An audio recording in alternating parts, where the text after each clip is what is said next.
Color is all about leaders, regardless of color, who are passionate about leading inclusive environments. I mean, really think about whether what we say and what we believe and value is actually how we live. I think sometimes there's a reluctance to talk very clearly about structural racism because of the fear of backlash. But in terms of lasting change, I think it's important that every leader recognize that it's not enough not to be a racist. We have to be consciously anti-racist. Colorblindness is not actually the way to teach your kids. You teach your kids that different people have different experiences. Good intentions are never enough. You need mechanisms. You need things that will force people into asking the right questions, looking at the right things. The last thing we want to do in our organization now is to be less committed, less vocal about the importance of a diverse, inclusive, equitable workplace. I want to have a forum for being able to share with people what I see as the most positive things that they bring to the table and helping them to enhance and develop those things as professionals, as people. I want them to know that I'm a person that cares about helping them get where they want to be professionally, but also where they want to be in their lives outside of our profession, as servants of their community, as participants in their family, as leaders in other environments. Building that network of individuals that is so key to our success then and now and into our future career. If you're serious about finding the best people to do your job, you will end up with a pool, I believe, of all kinds of people.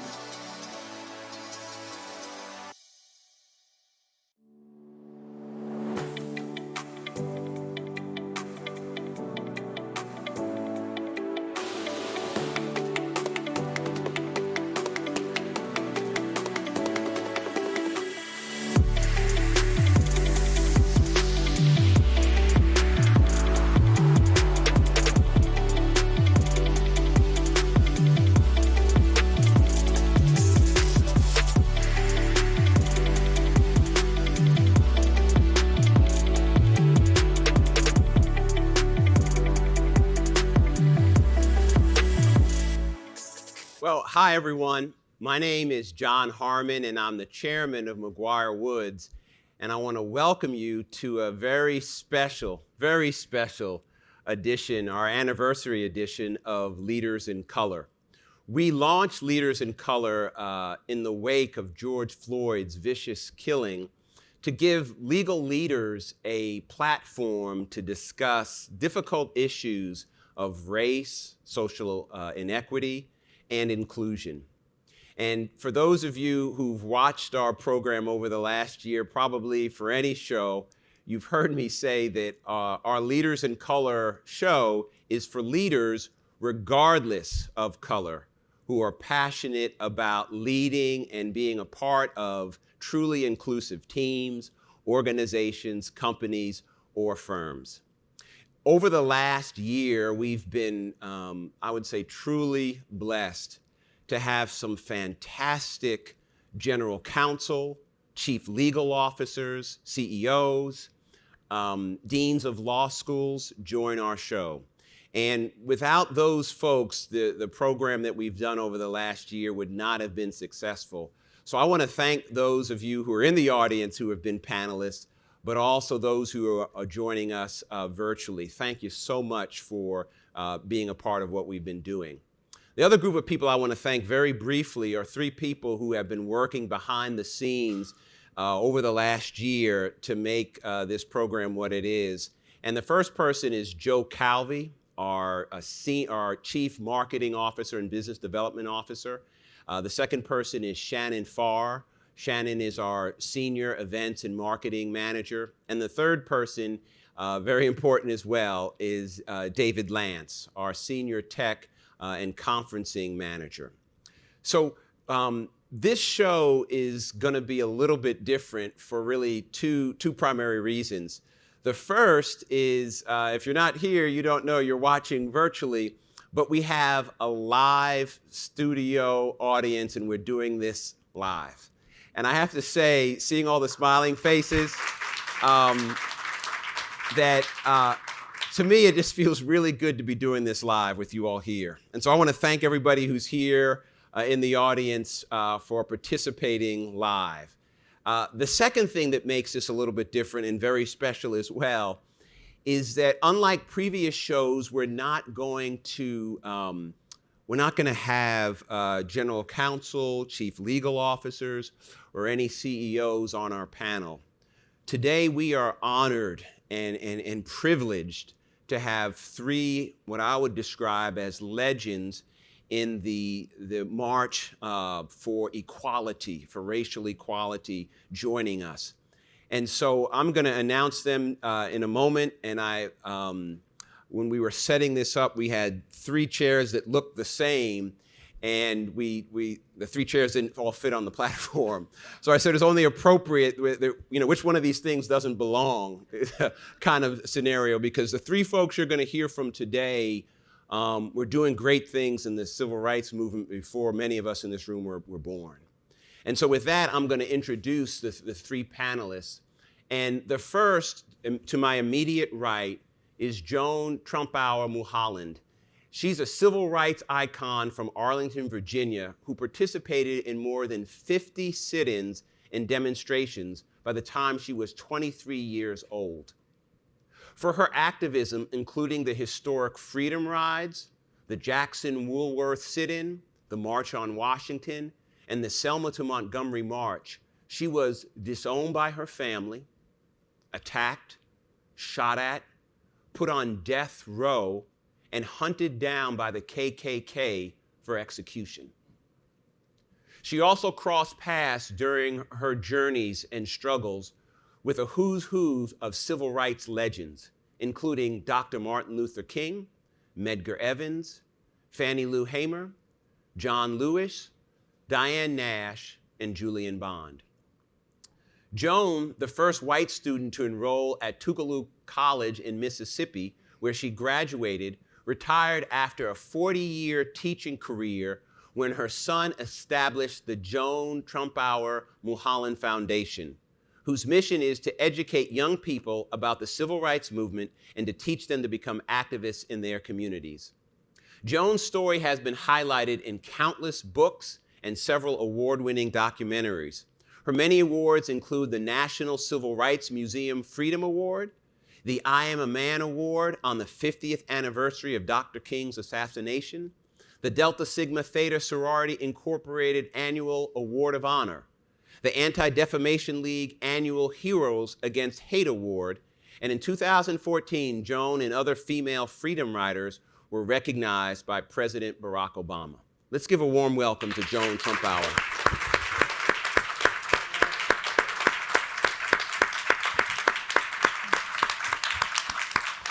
Thank you. Our second distinguished panelist to Joan's right is Dr. Ronald Crutcher, a national leader in higher education and a distinguished classical musician. He's also the 10th president of the University of Richmond and a professor of music there. Before that, he served as president of Wheaton College in Massachusetts for 10 years, following a stint as provost and executive vice president for academic affairs at Miami Ohio University. Dr. Crutcher writes and speaks frequently on the civic mission of higher education, diversity, equity, and inclusion, and free expression on college campuses. He is a founding co-chair of Liberal Education and America's Promise, the Association of American Colleges and Universities' national campaign to demonstrate the value of a liberal arts education. He serves on the board of the Association of American Colleges and Universities, the American Council of Education, and the Richmond Symphony. Dr. Crutcher's work has earned him widespread recognition, including honorary degrees from Muhlenberg College, Colgate University, and Wheaton College, the Presidential Medal of Honor from the University of Cordoba in Spain, and a Certificate of Merit from the Yale School of Music Alumni Association. He is the author of the book, I Had No Idea You Were Black, Navigating Race on the Road to Leadership, published in February of 2021. Let's give a warm welcome to Dr. Ronald Crutcher.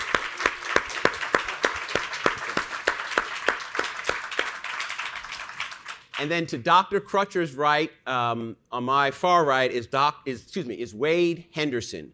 Wade is the interim president of the Leadership Conference on Civil and Human Rights, the nation's premier civil and human rights coalition, and the Leadership Conference Education Fund, the Leadership Conference Research, Communications, and Public Education arm. He previously led both organizations for more than 20 years. Wade is principal of Wade J. Henderson, LLC. He advises major corporations and nonprofits on matters relating to civil and human rights.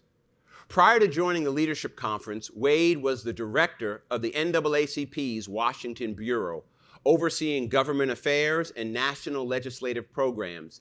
He previously served as associate director of the ACLU and executive director of the Council on Legal Education Opportunity. He also serves on the University of the District of Columbia's Foundation Board, the FDIC Advisory Committee on Economic Inclusion, the Board of Directors of the Center for Responsible Lending, and the Board of Trustees of the Educational Testing Service. Wade has received many awards and honors, including the Hubert H. Humphrey Award for Civil and Human Rights, the Congressional Black Caucus Phoenix Award, and the U.S. State Department's Eleanor Roosevelt Human Rights Award. Please join me in welcoming Wade Henderson.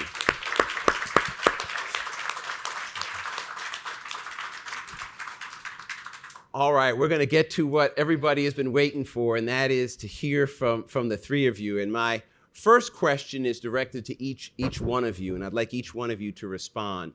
Looking back at your incredible careers and experiences, tell us about a person or experience that shaped your perspective on race and justice. Let's start with you, Joan. Okay, when I was about 10, down in Oconee, Georgia, an old company-owned logging town, not that fancy resort now, my every summer playmate, when I would be seeing Grandma, we sort of dared each other to go down this dirt road that went through what was politely then called the colored section.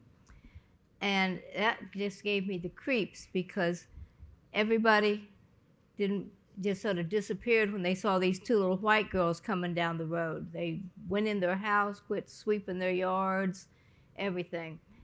And that was bad enough, but then we got to the colored school, and it was a total shack. No paint, door was ajar, pot-bellied stove for heat, no glass or screens in the windows, no electricity, no plumbing, and just one outhouse for everybody. And I knew, looking at that and knowing out the other end of town was the fanciest building for miles around, a brand new post-World War II brick school for the white kids. And I knew this was not fair. This was not treating people the way we wanted to be treated, like they taught us in Sunday school. And I sort of knew in my soul that when I had the chance to do something to make the world, the South anyway, the South, I was a Southerner, the best it could be for everybody down there, I would seize the moment, and that came with the sit-ins. Yeah, we'll get to that, I'm sure. I know we will. Dr. Crutcher? Surely. First, just let me say what a pleasure it is to be here and to see live people in the audience. Yes. So for me, it would be, the person would be my father, actually both of my parents, but an incident that occurred when I was 7 years old. It was my first experience with overt racism. My parents and I had one brother at that point in time. My younger brother hadn't been born yet. And we were on our way back from our church, Zion Baptist Church in Cincinnati, going to the bus stop. We got to the corner and we looked up and we saw the bus coming. The bus driver, white bus driver, looked at us, kind of glared and smirked and kept on going. In those days in Cincinnati, the buses went to Fountain Square, turned around, and then went back out to Avondale. So we walked over 2 blocks. We got on the bus, and my father just went, he went off on this driver. I know you saw us, and you didn't stop because we were black, and the guy just kind of glared back at him.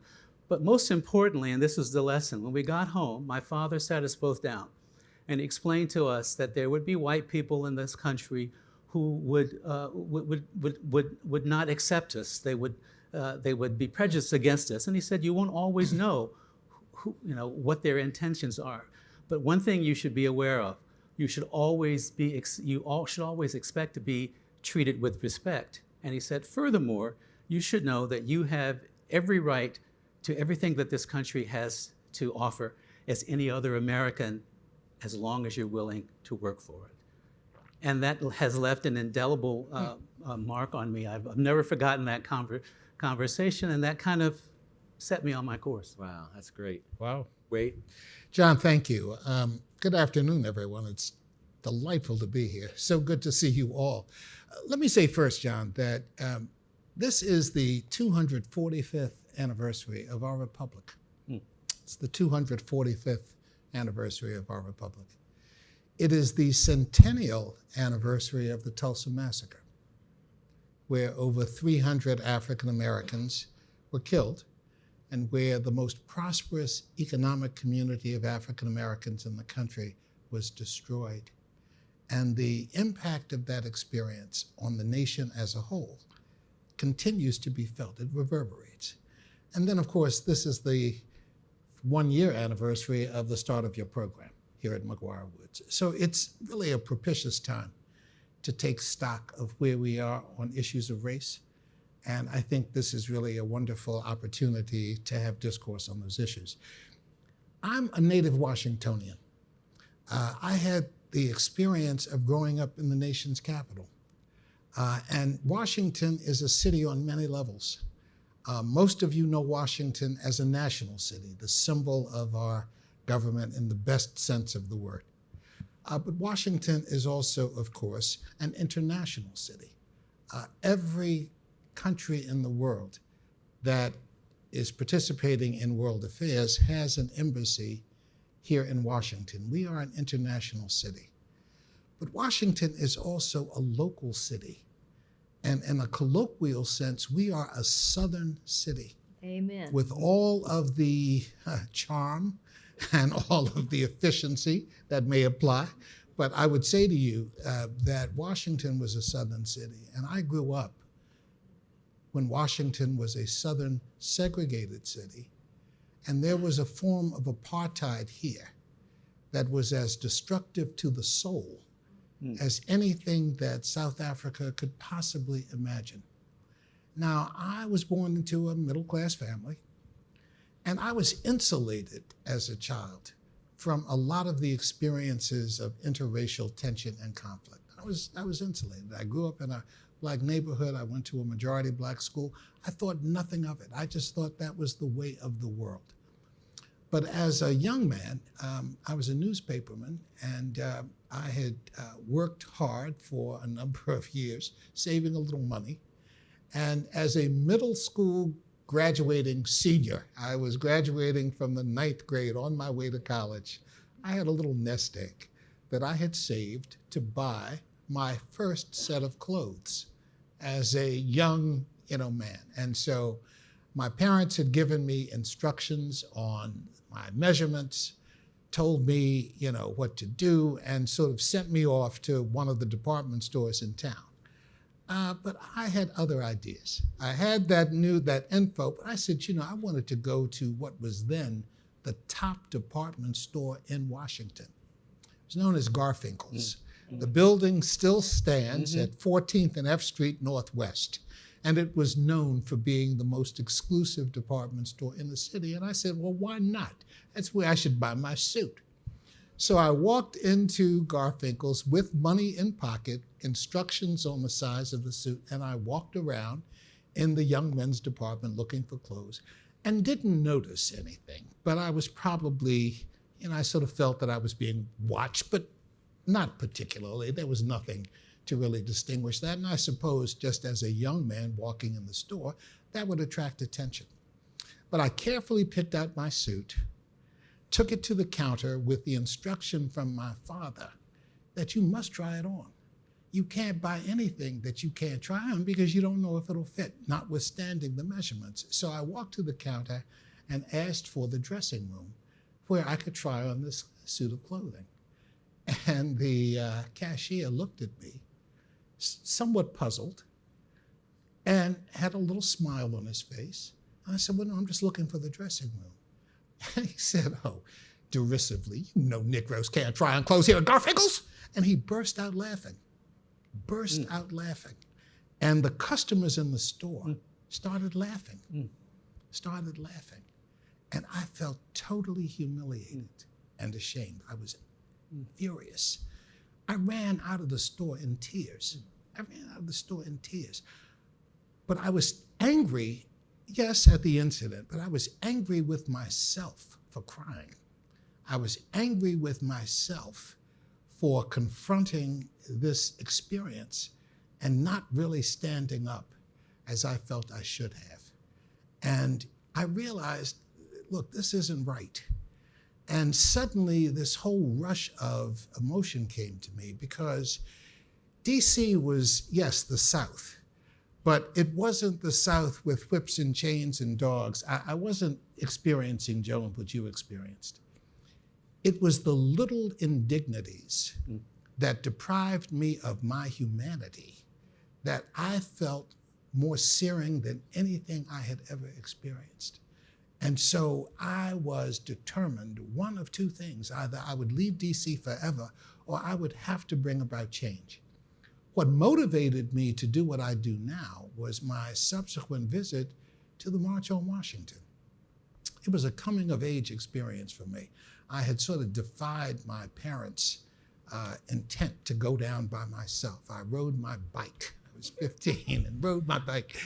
And I was so blown away by the attendees, the participants. They were all dressed in finery, and they were all sort of dignity and giving themselves this real sense of purpose and personhood. And that moved me beyond belief. And I felt at that point that I wanted to be an advocate for civil rights. I wanted to do something to bring about change. I wanted to be a part of the change that I hope to see come to Washington and to the country. And that sort of set me off on the path that I continue to pursue today. That's great. Well, now you must be young. No, baby. Schools were segregated in Washington, D.C. when I was growing up. They were segregated in D.C. And in fact... But you said you had white students. No. If I did, that was a mistake. I attended all black schools. Oh, because I attended black schools from elementary through high school. I did my college work at Howard. But I was fortunate to have come through an experience that really provided me with the foundations that I needed to succeed. Well, then I must have misunderstood you, because I thought you said it was, there were some white students there. No. There was not a white student in stone throwing distance. Okay? Let me move. I have a question for you, Joan. It's not directly on point, but you've spoken publicly about an incident following your arrest during your freedom rides.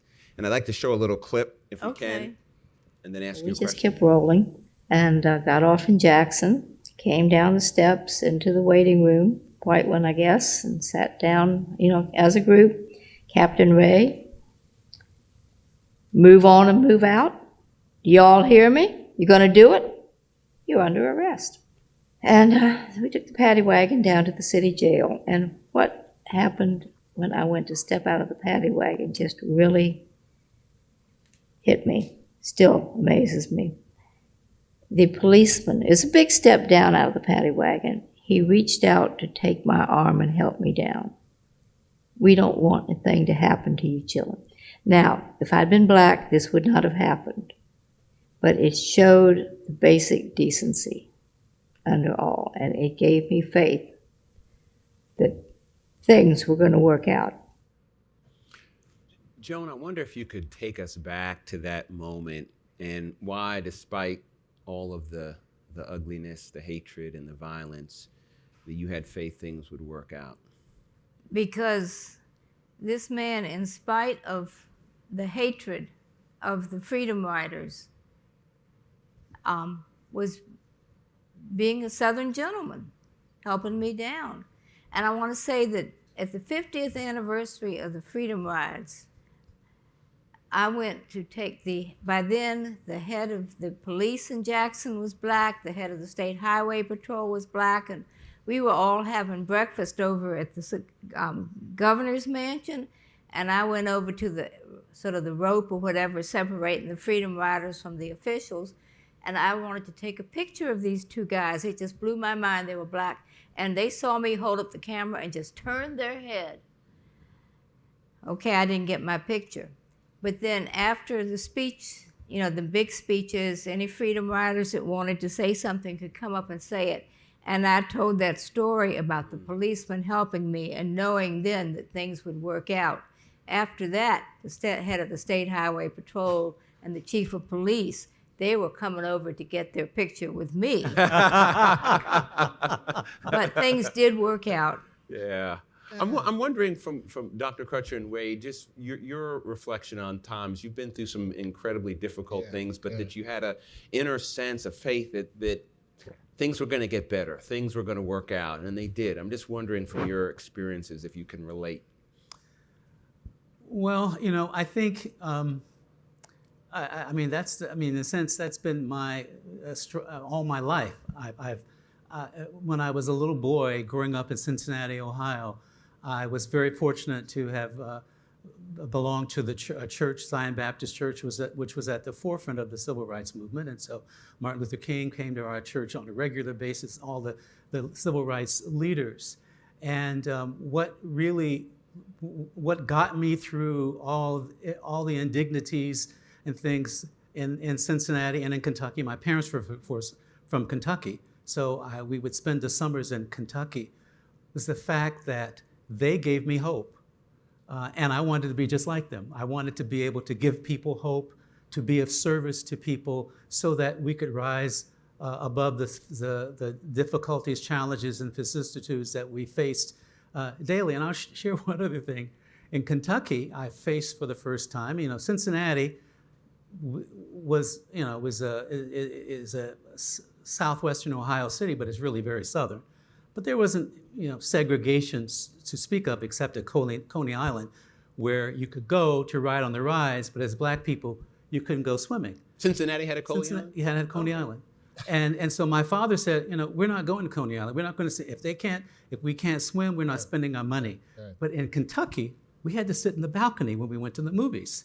Well, my grandfather, A.J. Crutcher Sr., knew all the folks in the city. And so when you went to the balcony, you couldn't go out, you know, you couldn't leave. The person knew my grandfather, so he'd let us go out. We'd go buy our own food and come back. But the thing I learned when growing up, they all called my grandfather Andy, and he had to call them Mr. So-and-so. That's right. And I said in my mind, when I get big, nobody's going to call me by my first name unless I give them permission because of that. But, you know, I think it was having those role models, those mentors growing up that gave me hope. And maybe that's why I'm a glass half full individual. Yeah. That's the only way I can lead my life. I don't think I could get up every morning if I didn't think that. That's great. Wade? Well, you know, Dr. Crutcher talks about his grandfather's experience being called by his first name.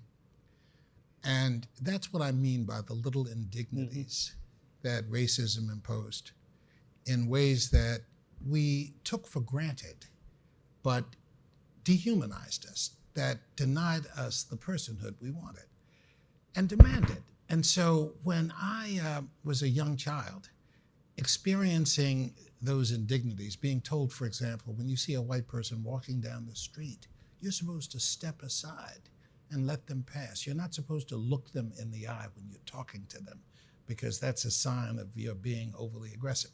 I mean, those cultural, catch phrases, those efforts to insulate you from the worst effects of racism, to me were, I thought, especially harmful, and I rejected that. I came of age at Howard University. I came of age at Howard. It was an incredible experience. Now, I was there when Washington, D.C., where Howard is located, of course, was a world stage for change. And before I became the optimist that I am today, I experienced a sense of foreboding that was dictated in part by the times in which we lived. You know, I'm 15 when President Kennedy is assassinated. I'm 5 years older when Martin Luther King is killed or Bobby Kennedy was killed. There was a sense of profound hopelessness before there was hope, a sense that people who really understood what America was and needed to be were being snuffed out. And yet I took energy from the students at Howard, of whom I was one, who demanded to be educated by the best and were some of the best we could possibly have hoped for. And it prepared me for a world that I didn't, while I knew it existed, didn't know my place in the world. I became a lawyer because I participated in a demonstration at the US Supreme Court on behalf of Adam Clayton Powell, who was one of the great congressional leaders of his day, most prominent African American ever elected. He had been wrongfully thrown out of Congress. And I went to the oral argument. Of course, I couldn't get in. I was outside protesting because one of our professors at Howard was the second chair professor representing Adam Clayton Powell. And it was an incredible experience. And his lead attorney was a professor at Rutgers Law School named Arthur Kanoy. And I ended up hearing Arthur speak. Joan, you know Arthur. Oh, yeah, he was my lawyer. I'm just telling you. Arthur was the man. And Arthur and his research assistant, who also became a professor at Rutgers, Alfred Slocum, became my mentors. And I went to Rutgers because that was the place that I felt really captured the essence of what I wanted to be as a people's lawyer. So Howard prepared me, the foundation predicate for what I became.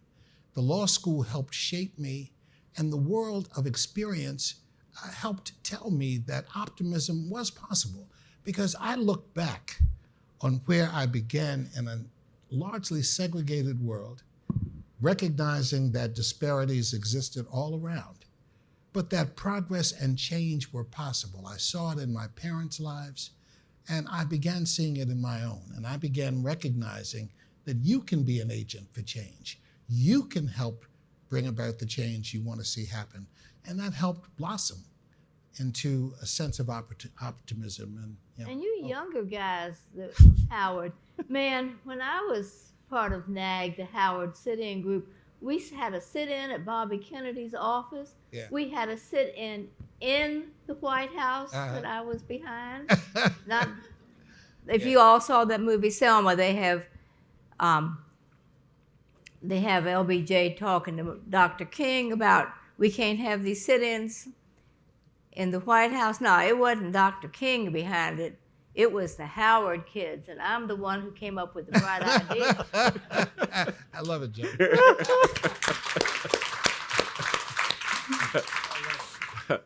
All right, let me turn to another question. And it's for you. It's for you, Dr. Crutcher. You've been a fierce advocate for free expression on college campuses, and you've also spoken very candidly about the difficulties you'd encountered as president of University of Richmond in trying to bring a nuanced approach to address certain aspects of some of the racist historical past of the university. I want to play a clip about this book that you wrote. It's gotten a lot of wonderful acclaim. But I want to play a clip about the book and about the origin of the title of the book more appropriately. Can we play the clip, David? I walk into the guy's office, I shake his hand, and literally as I am on my way to my seat, he looks at me and he said, "I had no idea you were Black."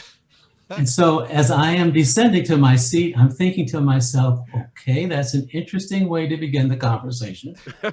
I was a little offended by it, but having been taught by my father that when someone says something that kind of knocks you off balance, don't respond right away. Take a deep breath. Very very good advice. So here's the question. Tell us about the moment and importantly, how listening can be, can advance the cause of racial equality and inclusion. Sure. Absolutely. Well, first let me tell you the story. And I'll be honest with you. My original title of the book was not this title. It was my editor who pushed me once she heard the story, particularly given what's happened in the last year or so. So I was the head of the Butler School of Music at the University of Texas at Austin. This was back in the 1990s, and there was a foundation, the Starling Foundation, that gave money to institutions to support young violinists, and I wanted to get some of the money. I'd been trying 2 years to get an appointment with this guy.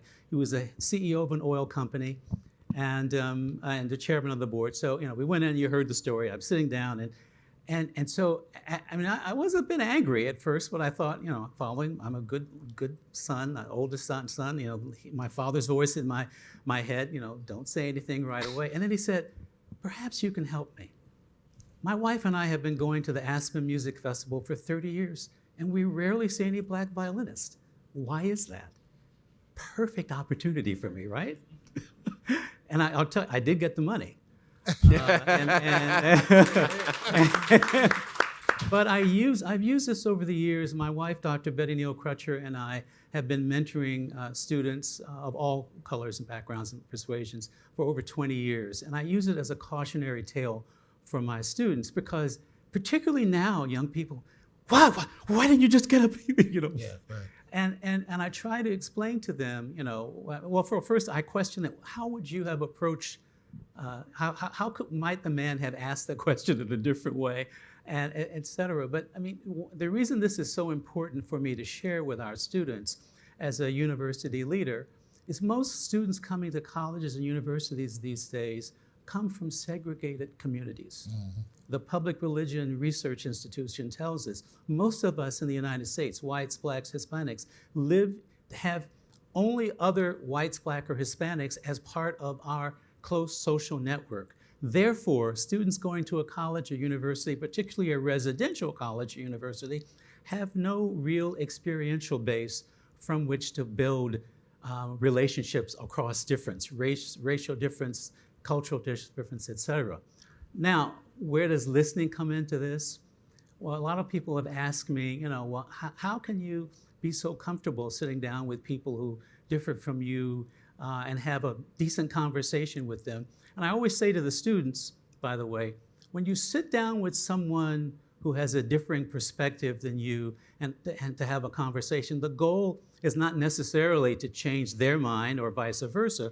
The goal is to listen actively so you can have a better understanding, a deeper understanding about why that person holds their views.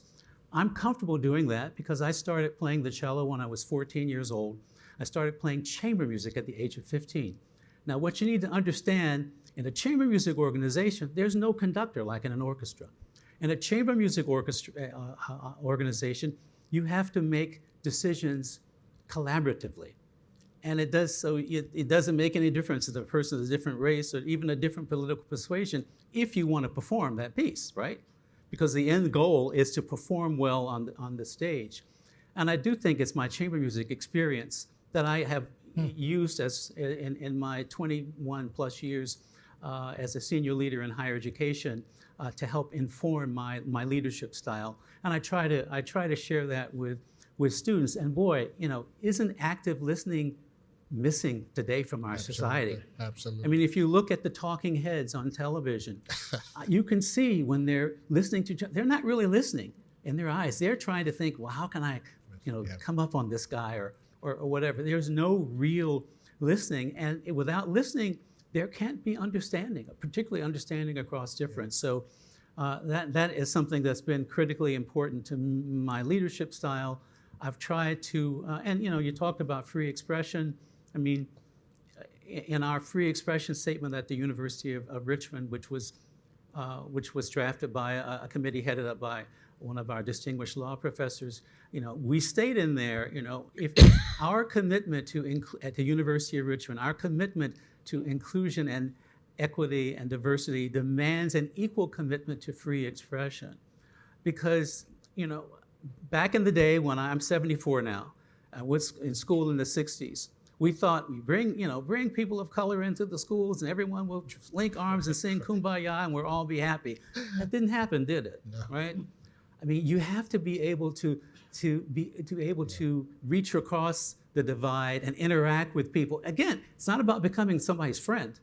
It's really about deeper understanding. Yeah, that's powerful what you said there in terms of, this whole show we've started really leaders in color and being an inclusive leader. And it so much requires you to listen and not think that your view is the only view, right? But to really be inclusive. That's powerful, really good. All right, I want to go to you, Wade. I know you have something to say on that, but I want to go to a direct question for you. Sure. You've been a strong and steady voice on the importance of protecting voting rights. Yes. And in fact, I think we have a clip. Yes, let's roll that clip.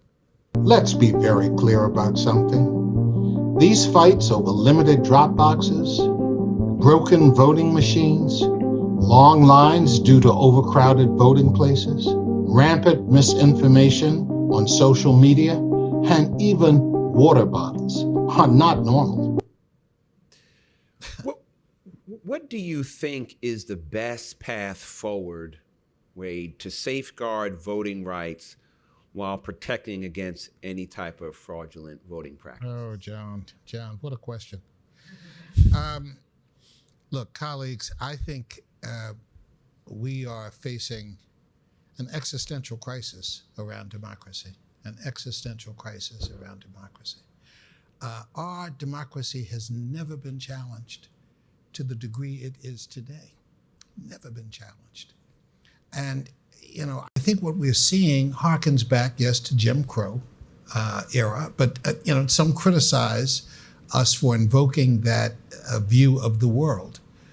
But I would say to you, when you look at the totality of changes that are taking place in the states around the country, the 22 new laws that have been passed that block early voting, that, deny mail-in ballots, same-day registration, even water being given to someone in line, then the purpose is obviously to make more difficult access to the ballot.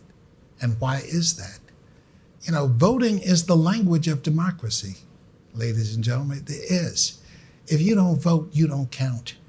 And if you can be prevented from voting, you can be prevented from having a voice in our democracy. It is critically important.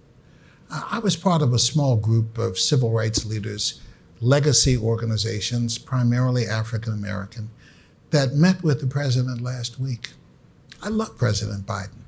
He has exceeded expectations in many ways in his progressive attitude toward the economy, toward the issues of race. He has really been quite remarkable. And I've known him for many years during his Senate tenure, where he served for 36 years.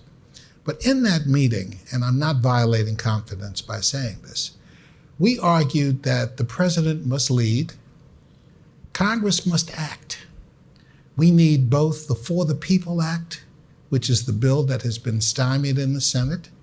We need the John Lewis Voting Rights Advancement Act, which will soon be introduced in the House and needs to be implemented. It needs to be enacted first because we've now suffered two blows against the Voting Rights Act. One 8 years ago in Shelby County versus Holder, which was a disastrous ruling that made pre-clearance, that is, advance review by the Department of Justice of changes in covered states. That took that out. And last week, we got another decision that put another hole in the Voting Rights Act that makes the statute largely useless when it comes to stopping what we are seeing at the state level. So, John, in response to the argument, I believe that this threat requires us to be honest about what's at stake and to come to terms with what it means for our country and globally for our position if we deny access to the vote. Joan devoted her career, her life to that effort. Julian Bond devoted his life to that effort. Our generation has the responsibility now of turning over this system of democracy to our children and grandchildren, but it has to be without the restrictions that we see currently. So what we have said is that, look, these bills are too important. Failure cannot be an option, and that we can't allow an arcane procedure like the filibuster to stand in the way of the majority view of the public about voting rights. So, you will see activity in the coming days and weeks ahead where there will be direct action, like those that Joan participated in for years, to elevate public consciousness about what's at stake. On Saturday night, we are hosting right out front a vigil in honor of John Lewis. Saturday is the first anniversary of Mr. Lewis's passing. Black Lives Matter Plaza is almost sacred ground when it comes to American democracy, because it was the last venue of Mr. Lewis, the last demonstration he participated in before his death. It would be an horrific stain on his legacy if we did not raise our voices in protest to what's happening. It will not be done on our watch. We're not going to allow democracy to be corroded simply because we remain silent at a time when we should be lifting up our voices. So you will hear more about that. But I think it's necessary to really reach out to our friends and colleagues. I have found the business community, interestingly enough, very different than when we were protesting in the 60s, that are responding to the demands for change. The business community is supporting voting rights for the country because it recognizes that democracy is at issue. Mm-hmm. So, I think this conversation occurs against a backdrop of dramatic changes taking place in our country. We need to recognize that. I think you're giving us an opportunity, John, to have voice on these issues, which I think is so important. But, things that give me hope, you asked earlier, the fact that you are chairman of McGuireWoods gives me great hope.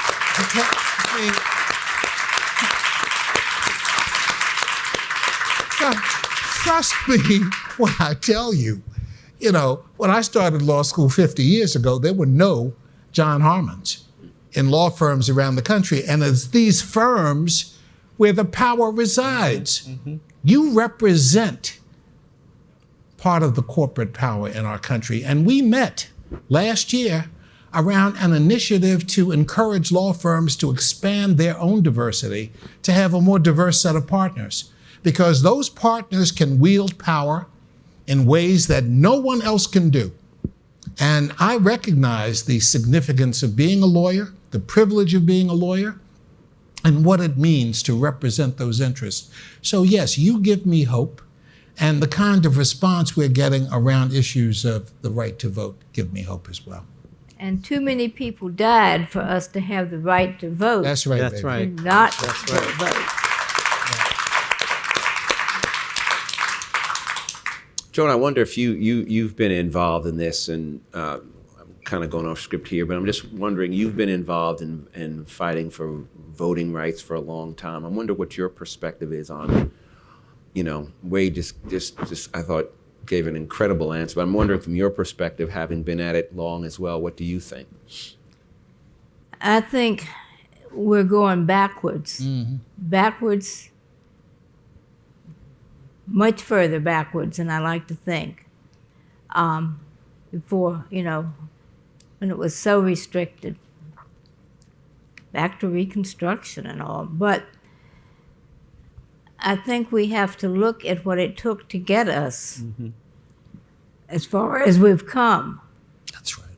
And not give up hope and just keep pushing forward. Some places in the world, you must vote if you are physically able. By law, you have to vote.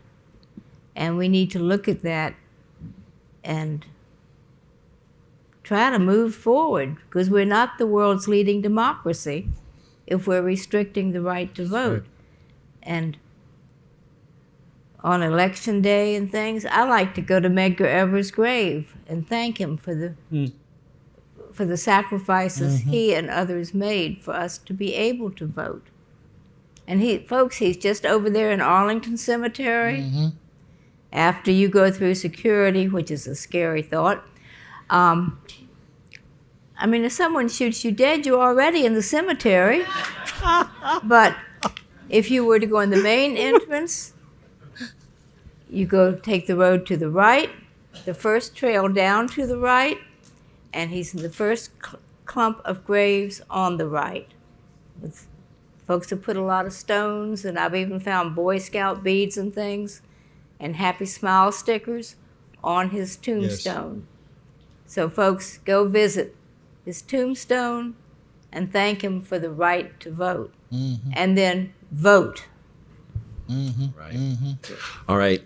I'm going to turn a question to you now, Dr. Crutcher. Just a stone throw away from us to the west is Loudoun County. And there's a pitched battle underway involving critical race theory. Mm-hmm. Can we play a clip? I think you have the clip, David. What had been planned as a typical school board meeting in Virginia's wealthy Loudoun County this week devolved into pandemonium. Shame on you! Shame on you! With hundreds of parents flooding an auditorium to accuse the school system of teaching their kids that racism in America is structural and systemic, something the school board denies is part of the curriculum. Things got so heated that the board members eventually walked out. So, Dr. Crutcher, from an academic perspective, I'd like you to tell us, let's first just start with, tell us what, from an academic perspective, right, what is critical race theory? Right, and I'm sorry if you see me smiling and smirking. I mean, I'm astonished at what's going on. But so academically, it was an intellectual framework developed for legal analysis, actually, by Kimberly Crenshaw, whom I had the privilege of interviewing earlier this year at an American Council on Education conference, and Derek Bell and others, and that looked at race as a social construct that that looked at racism as being systemic and structural, and using it as a form of legal analysis. One example I always use. Back in the 1930s, there were redlining laws. Mm-hmm. Those laws were developed by our federal government, and and those laws said to banks, we will not secure loans that you make to people who buy homes in black neighborhoods, and who were buying homes in black neighborhoods, black people, right? They also supported housing developments. And where they said, we will not insure your housing development if you sell homes to black people. So, I mean, is that structural? Now, what I found, you didn't, and on this clip, there was a gentleman at one point in time who says that critical race theory is anti-race, is anti-white, and anti-American. What I find really troubling about the way critical race theory, and also the 1619 Project, quite frankly, the way they are being used as political weapons, is that it is symptomatic of something that I've observed in this country, and that is a reluctance to face history as it actually was, particularly with respect to racism, segregation, slavery, the vestiges, and segregation, slavery, racism, that had vestigial impacts on everybody, not just black people. And having lived in Germany for 5 years, I often make this comparison. When I lived in Germany, what amazed me was the kind of clear-eyed way that Germans looked at and analyzed the atrocities of the Holocaust. They didn't try to hide it. They didn't try to hide the truth, that is.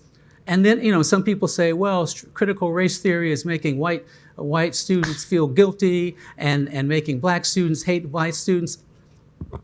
Well, you should seek the truth, and the truth shall make you free. I mean, and so in Germany, Jewish people don't hate Germans. No, there may be a few who do, yes, right? But not in general.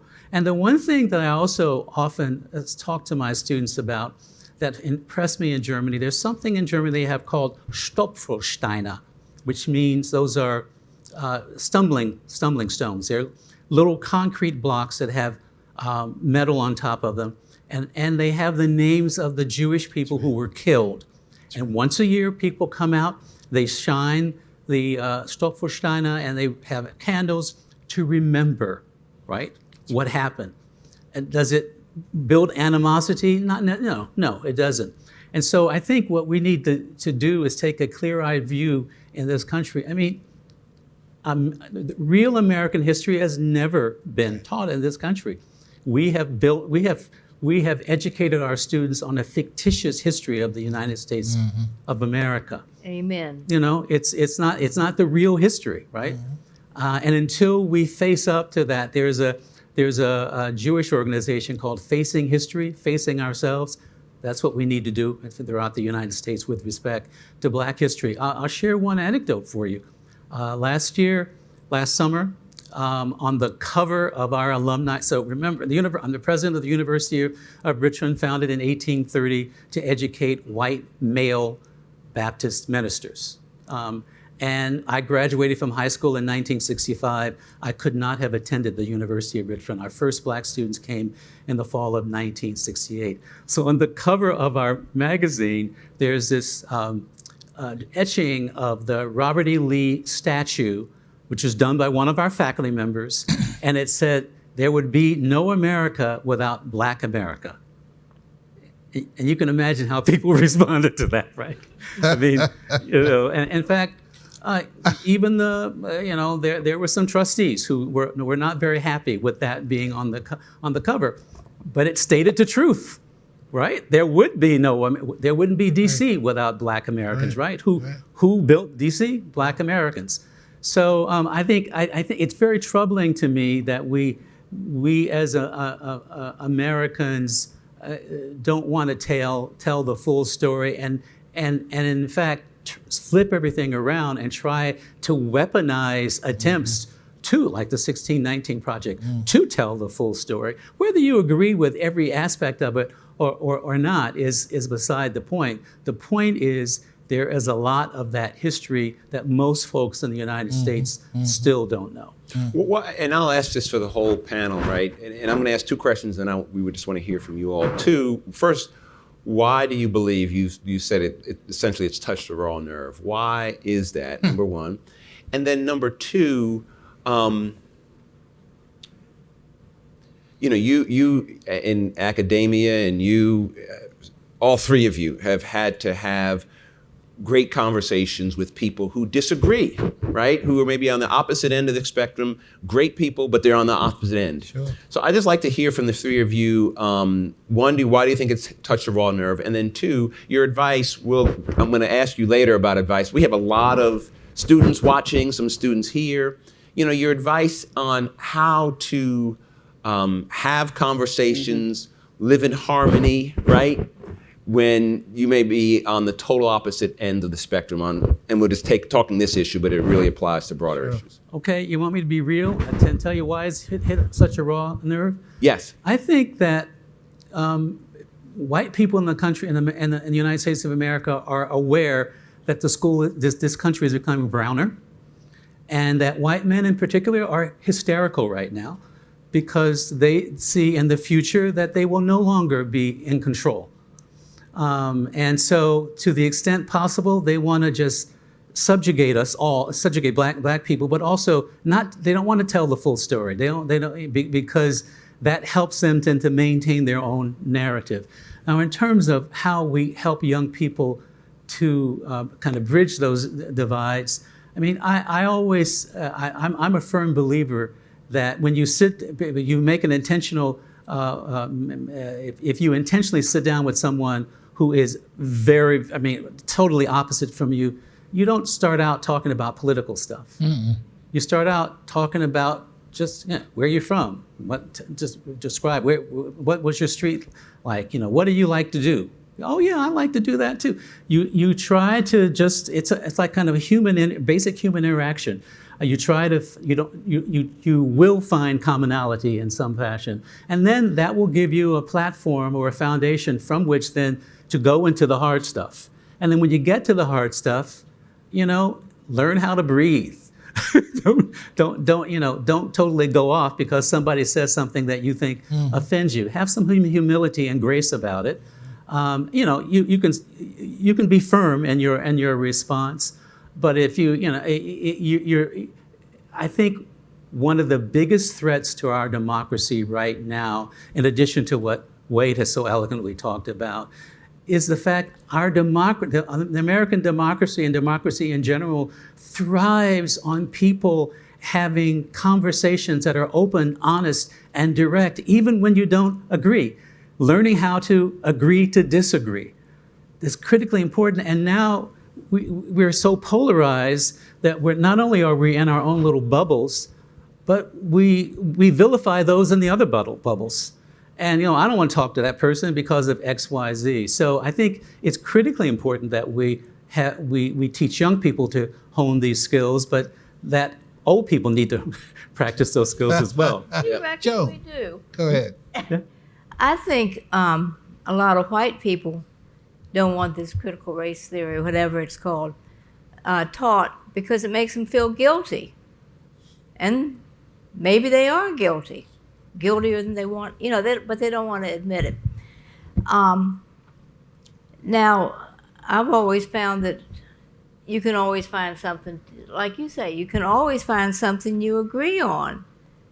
And you can build your friendships on the basis of what you do agree on. A story that always comes to mind with that is my next door neighbor, Paul, saw me putting up an Obama sign the first time he ran in my front yard, and he said, "Oh, you support Obama?" I said, "Yeah, do you?" He says, "No, I was an Air Force pilot. Who do you think I support?" McCain, who wasn't a bad guy, just asked, former president. And though we were on opposite sides on that election, I was gone for the summer, and I heard that every time the wind caught my sign and put it off kilter, Paul was out in my front yard putting that sign right up good and straight. We didn't have to agree on who we supported, but we were friends and we could support each other as friends. And I think that, to me, that's I like that. I like that. It's a great story. Wade, were you going to say something? Yeah, I would only say this, guys. Look, historian Barbara Tuchman once observed that in the midst of change, it's hard to have a true perspective. It's hard to have a true perspective. So we're sort of looking while things around us are changing, and we're trying to assess how they've changed.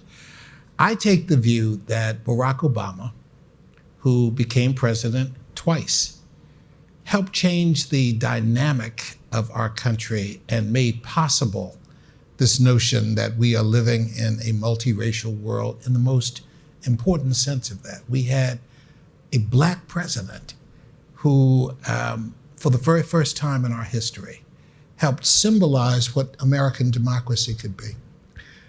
But without Barack Obama, there would have been no Donald Trump. I believe that Donald Trump is a direct outgrowth of the Obama presidency. I believe that.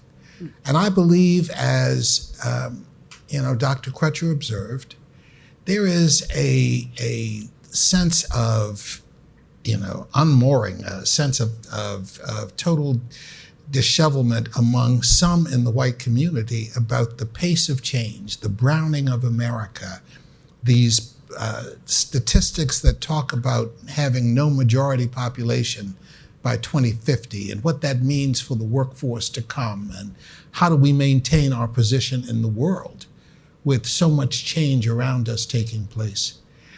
We are a country that previously embraced immigration. We are a country that loves immigration but hates immigrants, because the truth is, they are so different, and we see it manifesting itself over and over and over again.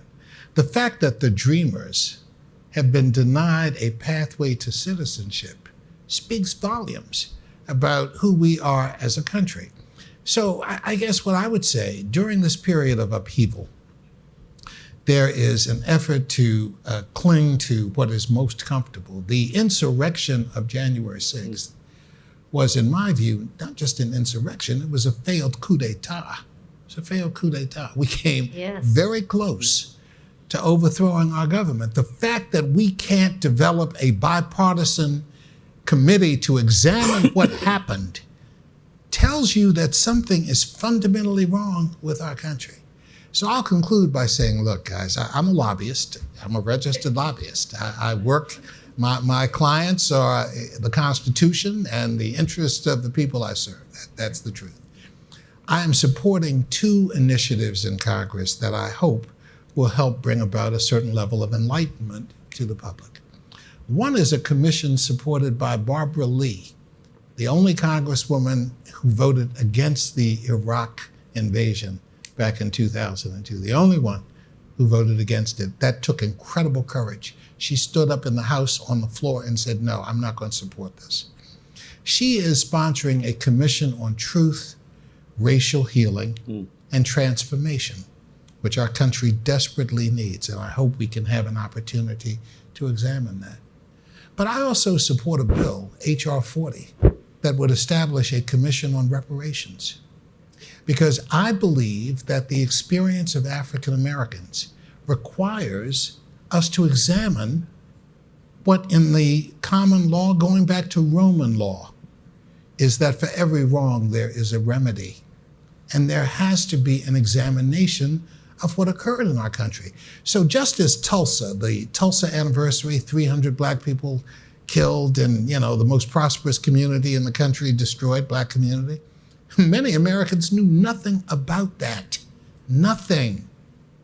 The fact that Rosewood, another city, was destroyed 2 years later. Black people, most Americans know nothing about that. The fact that there was a coup d'etat in Wilmington, North Carolina in 1898, a duly elected government overturned. And I testified on behalf of Merrick Garland, Judge Garland, when he became the Attorney General. He testified, he said, this period of time reminds me of the foundation of the Department of Justice. It was in 1870. The Department of Justice was founded to ensure that the newly freed former slaves and the implementation of the 14th and 15th Amendments to the Constitution would be done appropriately.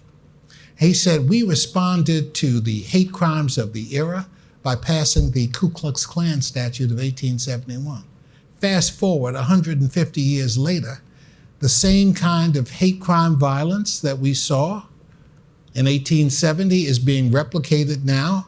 AAPI communities are being attacked viciously. Anti-Semitism is on the rise. LGBTQ attacks are on the rise. Their history doesn't repeat itself, but it does rhyme. And it reminds me of the William Faulkner quote, which says, look, the past is never dead. It's not even past, okay? Because everything that has happened before is repeating itself again and again, and that's what we're seeing now. So I really think that our democracy has to come to terms with truth. And I think that truth can be very painful. Truth, like the rose, as they say, often comes with thorns. But sometimes we need to have that in order to make progress. Joan, you were going to say something? Yeah. How could you tell? Just by the way you were leaning. Now, my son has made a little movie. He makes movies. It's what he does on racial justice, but about the abolition of slavery in Utah. The only black member of the legislature, at least the lower level, and she's a Delta. For those who are into that, there are a few up here in the front row.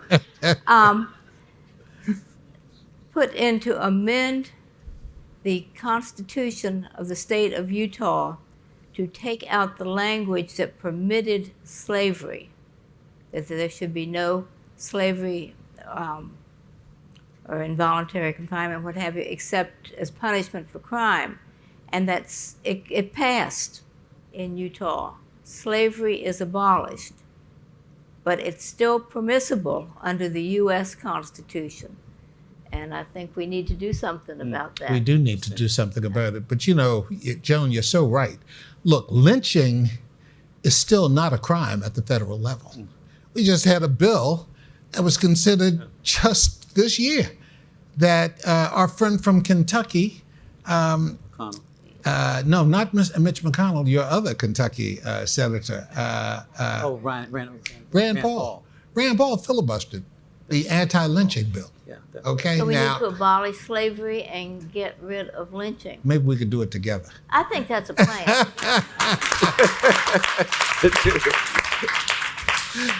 All right, I'm gonna because I You're want gonna to say shut some me time. up. No, I'm not going to shut you up, Joan, at all. Actually, I want to turn you loose because I think people have questions that they both on virtually, but also in the audience. And I want to get to this last question because I said I would.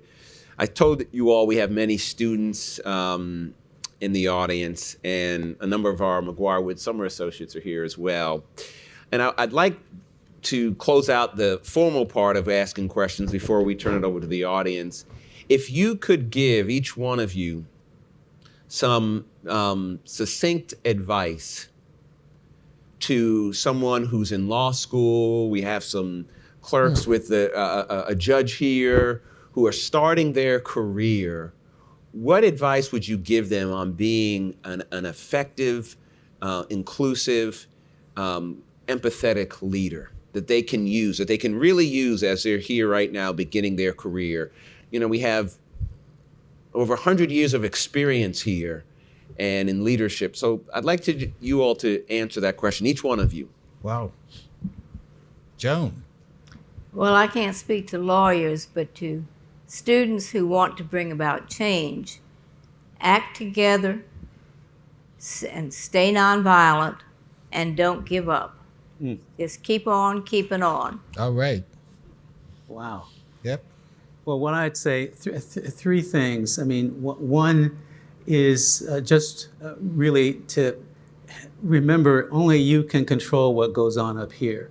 A lot of times there are recordings of things people have said to you about you, things that have happened to you. And what you need to learn how to do is to turn down the volume, because those recordings never go away. They're always there. But you can determine how prominent they are. You want to put them in the background and not the foreground. Secondly, treat everybody with kindness. My mother always taught me, you know, to see around stuff that people have and see through to the real person. And that's sometimes difficult. It's difficult, but you have to suck it in and, you know, treat them with kindness. I mean, I remember there's a famous quote by Dr. Maya Angelou: people will forget what you said, people will forget what you did, but people will never forget how you made them feel. And then thirdly, take care of yourself physically and mentally, and in particular, learn how not to take criticism personally, right? Don't take it personally. And that's harder, it's easier said than done, I realized. But that can bring you, particularly any leader, it can put a stranglehold onto you. And one last thing I'll say, a funny one about college presidents. One of my mentors, Larry Bacow, said to me many years ago in one of my first inauguration, as a president, if you want everybody, as president of a university, if you want everybody to like you, buy a dog. Right? That's true of any leadership. Wade? So true. Guys, I would certainly say ditto to both of those observations. I think you both have really struck on something very important in your comments. Look, I think that any and everyone can be an agent for change. I don't think you need to pursue a particular course of action or professional discipline to be an agent for change. That's number one. Number two, we all have an obligation to be an agent for change. We need to see the North Star, in my view, of American democracy and follow that star to try to make sure that as an agent for change, we are working to do one thing in particular: building an America that's as good as its ideals. There is a contradiction between who we say we are as a nation and who we really are as a country. And we need to close that contradiction. the ideals that we swear allegiance to, we don't swear allegiance to individuals or to a family. We swear allegiance to values and ideals. And that allegiance to those ideals is what makes us uniquely American. We can bring anyone in from any part of the world and make them an American by having them committed to those ideals. That is our objective.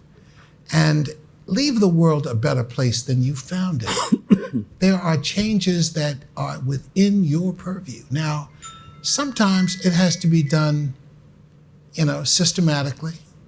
And when we talk about systemic inequality, that means you have to be, attuned to what is required. So when I met John last year at a forum talking about the role that law firm partners play in fomenting change at the national level, it really got me to thinking there are a host of professions that have influence on this world and beyond that we should be a part of, and we should be encouraging participating in the realm of discussion. That's why reaching out to banks to talk about voting rights is so important. That's why looking at the Business Roundtable and their new definition of what a corporate citizen is all about, and using that definition to encourage businesses to promote change. It is because we recognize that you have untoward influence, and that is a responsibility we share. So I think there are great values that have come out of this conversation. I believe in the power of coalition politics. I believe that if you are interested in pursuing change in a really structured way, you have to work in coalition, because otherwise you are not pursuing the politics of the 21st century. And if you really want to be an agent of change, you have to be able to run with the foxes and run with the hounds. You have to do them both. You have to teach yourself the ability to extend relationships. In the world in which I function, party affiliation is really only just a description of where I'm going and what I need. I count votes. That's what I do.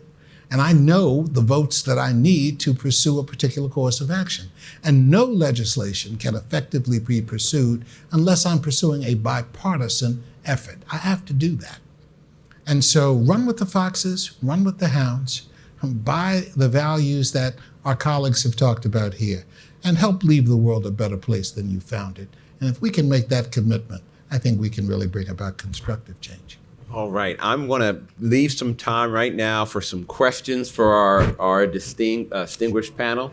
So I'm going to open the floor, and we have a microphone someplace. Thank you, Joe. Is this thing on? Yes. Hi, everyone. I'm so grateful to be here today. My name is Ibrahim Ahmed Ijaz. I'm currently a law student at Boston University School of Law, and I'm here in the DMV area interning with Judge Zuberi Bakari Williams in the District Court of Maryland as a judicial intern. So it's so great listening from all of you and being in your presence. I was raised with the motto of love for all, hatred for none as a Muslim. And something that came to mind hearing from all of your experiences is that two words which kind of have a similar meaning, resonance and dissonance. So resonance, listening to your stories about, for example, the Obama sign, active listening, learning how to take a breath in the moment. But dissonance is those examples that you were giving about modern segregation, about kind of the isolation. And so my question is, we're coming out of a pandemic in which, especially during the digital age, people were a lot more isolated and a lot more polarized. We've all kind of gotten a lot more in our tribes. So how can we relearn how to love in this time as we're coming out of the pandemic? Thank you. Wow. How do we relearn how to love? Wow. Boy, that is really a great challenge. And I can't give an adequate response, to be honest with you. I think we are fighting through the worst period of polarization that I have seen. Now, I will say it does not involve racial polarization in quite the same way that it did when we were young. There doesn't seem to be quite that same level of division, and it is actually younger people who have been the the head of the spear, so to speak, the tip of the spear in bringing about change historically. But it is younger people who have very different attitudes about race and engagement. And they are the ones who give me hope for change. So I honestly think that as we recover from the pandemic and re-engage, there will be common areas of purpose that unite us in change. This movement for democracy is cutting across racial and ethnic lines and generational lines and bringing people to the fore of different values. And I think these attitudes of hate crime activity directed at the Asian American community and Jews and Muslims has required all of us to take a broader look at who we are. And I think that is helping to unite us around certain common values that I referred to earlier. So I hope that has a contribution going forward. Yeah. Yes. Yeah, Joe. Hello, everyone. My name is Janki Kaswala. I've recently graduated from the American University Washington College of Law, and I am the judicial law clerk for Judge Suberry Williams. First, I just want to thank you all for speaking to us, giving and sharing the advice that you give, the stories that you've shared. In recent times, Dr. Crutcher, you mentioned as advice to young people that we should not take criticism personally, or we shouldn't take it offensively. In my experience as a law clerk, I have found that criticism has helped me grow to find my blind spots so that I can improve my work and improve my mission. So my question to you is, from your generation to our generation, are there any challenges you think are unique to young people that we should be wary of and focus on overcoming from within ourselves so that we can be helpful and thoughtful in a way that makes a difference? Wow. Wow. Now, before you answer that question, if you have the answer to that, yeah, right. Don't give it. Let's get together and figure out. So go ahead. Yeah. Well, I mean, what I would say, that's an amazing question. It is. And what I would say to you is that, I would be dishonest if I were to say that at the age of 74, what I've achieved and what the way I approach things now is the way I approached them when I was 20 years old, right? Absolutely. So a lot of it has to do with experience. A lot of it has to do with mentors. Mentors are incredibly important to help guide you and help, because young people are, today, I mean, we have a young daughter. They are, they're anxious to get ahead, right? And don't always listen as closely as we might like them to, right? I mean, really listen, active listening, really hearing what the other person is saying. And so the one thing I would say to you that it can be helpful, that I tell all of my mentees, all of my students, try to find a personal way of remaining centered. And that's a Quaker term. And what that means is just when something pushes you off balance, many people may remember the little Bozo doll. You hit Bozo and he always came right back up, right? It can be, I meditate every day. Meditation, it can be yoga, it can be prayer. It can be riding a bike, it can be swimming. But that's what will give you the power then, when things knock you off balance, to take that deep breath and not respond, not to take it on personally. Yeah. Thanks for that. That's a great question. Yeah. We got time for one more question if we have one more. David, we're not going to do the, I know we have online, we just don't have the time. Oh, we have one question in the back. Go ahead, Joe.